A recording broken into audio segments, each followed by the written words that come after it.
కానీ ఆంధ్రప్రదేశ్ రాష్ట్రంలో ప్రతిపక్షం ధోరణి, ఆ ప్రతిపక్షం చేస్తున్న ఆరోపణ కానీ, ప్రతిపక్ష నాయకుడు చేస్తున్న ఆరోపణల మీద కానీ ఎదురుదాడికి దిగడం తప్ప దానికి ఒక పరిష్కారం దిశగా ప్రభుత్వం పట్టించుకోవడం లేదనే వాళ్ళ వైపు నుంచి.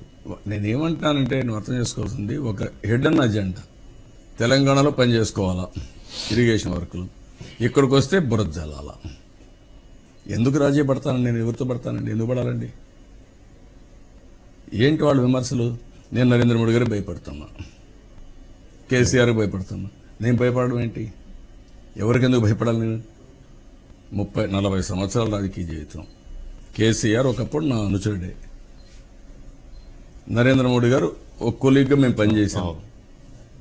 నేను ఎవరికి భయపడతాను? ప్రజలకు భయపడుతున్నారనే పదం ఎందుకు వస్తుందో నాకు కూడా. That is what I must that. ఇప్పుడు కేసులు ఉండేవాడు భయపడతాడా? ఎలాంటి తప్పులు చేయని కేసులు లేకుండా భయపడతాడా?